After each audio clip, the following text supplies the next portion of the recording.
We're back on AM San Francisco. Just about all of us have picked up that phone one day and there's a pleasant voice on the other end saying, "Say, you've won a wonderful prize. All you have to do is the following." And they begin to list the things that you're going to have to do. It sounds great to you, and you go ahead and check it out because nobody wants to turn down something that might be free. And then you find out that it isn't quite what you expected. This particularly has to do with time sharing of late. You've heard the word. It's something of a mystery to a lot of people, so that is what we're going to talk about now. Laurel Pallock, she is Director of the Mediation Services for the DA's Consumer Fraud Unit. Sounds like a rough group. Yeah, right. Well, fraud is everywhere. Fraud is everywhere. Words to live by. Tell us, first of all, what is time sharing? Just for people who... Time sharing is the privilege to use a vacation home for a pre-planned amount of time. What you're doing is buying a week of time at Tahoe or in Miami, somewhere in the country, and you're paying sometimes exorbitant amounts of money. A lot of timeshare plans are good, but I'm going to talk about the bad ones. Are they all scams? Well, again, you have to be very, very careful. When you do get the solicitation in the mail or the phone call saying you've won, you get a prize, come and listen to our seminar, you have to be very, very careful. And a friend of mine did this. His daughter called him at work and said, "Dad, we've won either $1,000, a trip to Mexico, or a stereo." Ah, stereo. Stereo. Right. They were very excited. They went up Exciting, and isn't great. they went up to Tahoe, and for $1,500 a week, they could sign a contract for 30 years, so that would be $45,000 for 1 week a year at a reconverted motel room. After about 3 hours of the seminar, they said, "No, we're very sorry, but we're really not interested in this at all. Give us our prize." Give us our prize. We're delighted." And they said, "Well, you've won the stereo. I'd like to show you what the stereo is, Take a look at ladies this delightful stereo. and gentlemen." Cute. You know, it's for little consumers, I guess. Little tiny Little consumers. baby consumers. That kind of reminds me. I just love it. But actually, it's a little radio.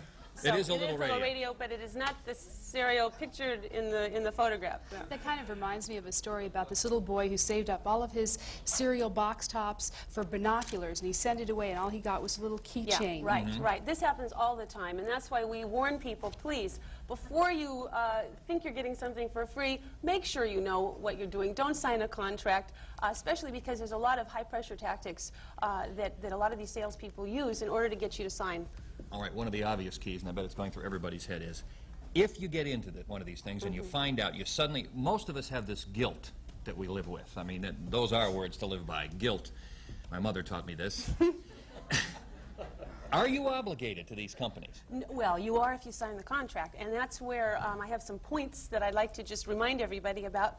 First of all, it's very important that you're not influenced by the gifts. If they tell you you're going to get gems, usually the gems are not the value that they have implied, or the stereo as well.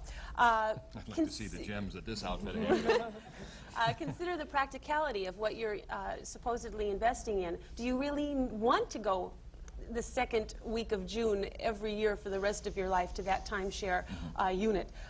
Make sure that you evaluate any investment claims that they're suggesting. For instance, can you sell the property? I mean, not the property. Can you sell your timeshare unit if you're not interested after 4 or 5 years? And make sure also that you consider the total costs. Sometimes they don't tell you that there's maintenance fees. There's annual dues involved.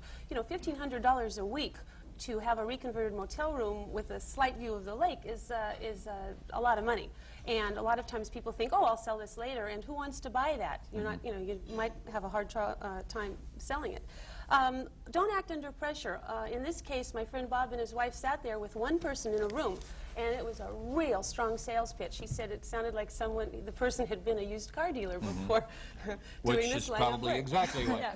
You know, these people are very, very good at trying to get you to sign up because they want to make their commission. Finally, don't rely on verbal promises. Make sure you get everything in writing. Research the reputation of the firm. You can call the Better Business Bureau. You can call your local consumer protection agency. Talk to local real estate people to see if the property is the value that they're saying it is. That might be the smartest Yeah. thing. What if you get stuck? Then you should talk to an attorney, and that's why we always tell people if the timeshare company does not allow you to take home the contract and have a few days to think it over, show it to an attorney, show it to a friend, then something's wrong. And if they're trying to say, "You've got to buy this now or you're not going to, you know, the unit will be gone," That's a no-no. Look around at these honest faces here. Now, you know, and we all know that all of us have a little larceny in us, all right? And somebody offers us something that looks like an incredible deal, and we suddenly begin to think that we're taking advantage of that individual. How do you teach consumers in your job? I would think that the consumers are almost more important than the fraud itself. How do you teach them to have the eye, to know when a ripoff is happening? By doing programs like this. This is a wonderful service to people.